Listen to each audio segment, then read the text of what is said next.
Assalamualaikum warahmatullahi wabarakatuh. Di sini saya adalah Nanda Dwi Arianto, NPM S1 G0190003, akan mempresentasikan salah satu materi dari mata kuliah Kimia Industri, yaitu ketosan. Jadi unit pembahasan yang akan saya bahas pada materi kali ini yang pertama yaitu pengertian ketosan, yang kedua sumber ketosan, yang ketiga produksi ketosan, yang keempat adalah manfaat ketosan. Unit pembahasan pertama yang akan saya bahas pertama yaitu adalah pengertian dari ketosan sendiri. Berdasarkan literatur yang saya dapatkan, ketosan merupakan produk terdeasetilasi dari kitin yang merupakan biopolimer alami kedua terbanyak di alam setelah selulosa. Ketosan merupakan senyawa kimia yang berasal dari bahan hayati kitin, suatu senyawa organik yang melimpah di alam setelah selulosa. Kitin umumnya diperoleh dari kerangka hewan invertebrata. Hewan invertebrata ini contohnya kayak kepiting, rajungan, lobster, dan dari beberapa kelompok jamur. Struktur ketosan sendiri dapat dilihat pada slide yang saya tampilkan ini. Jadi kita sendiri merupakan jenis polimer rantai yang tidak linear yang mempunyai rumus umum C-6H11O4N atau sering disebut sebagai 1,4 2-amino 2-deoksi beta D-glukosa, di mana struktur kimia dari ketosan dapat dilihat pada slide yang saya tampilkan berikut ini. Sumber ketosan. Kitin sebagai sumber awal ketosan merupakan biopolimer yang cukup melimpah di alam.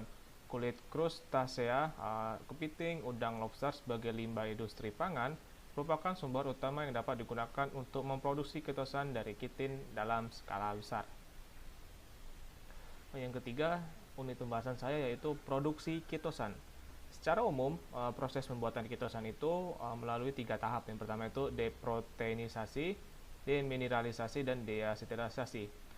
Jika dijabarkan secara garis besar itu, proses pembuatan ketosan meliputi cangkang udang yang basah, lalu cangkang udang tersebut dicuci dan dikeringkan, lalu digrinding dan diayak sampai lolos ayakan dengan diameter 0,356 mm, lalu penghilangan protein atau sering disebut deproteinisasi, lalu dicuci kembali dengan air, lalu penghilangan mineral atau sering disebut demineralisasi, lalu dicuci dengan air lagi, lalu dihilangkan warna dari produk kitin tersebut, dicuci dengan air lalu dikeringkan, lalu akan terbentuk kitin.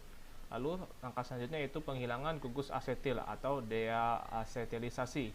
Setelah proses deasetylisasi, dicuci dengan air dan dikeringkan, maka akan terbentuk suatu biopolimer ketosan. Ketosan sendiri mempunyai beberapa manfaat dalam kehidupan kita sehari-hari.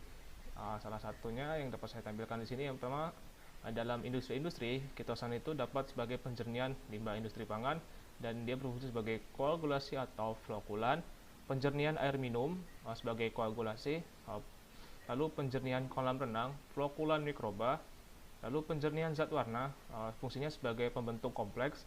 Lalu di industri sari buah, ketosan sendiri sering difungsikan sebagai flokulan protein.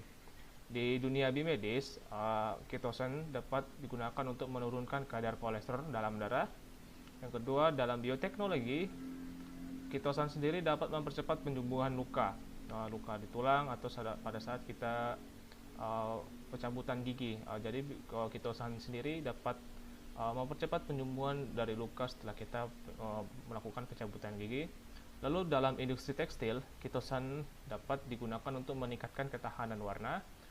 Kosmetik, ketosan tersebut dapat digunakan sebagai substantif rambut dan kulit. Dalam fotografi, ketosan itu dapat digunakan sebagai melindungi film dari kerusakan. Lalu fungsi terakhir dari ketosan yaitu sebagai biomaterial. Mungkin itu saja presentasi dari saya. Kurang dan lebihnya saya mohon maaf. Saya akhiri, wassalamualaikum warahmatullahi wabarakatuh.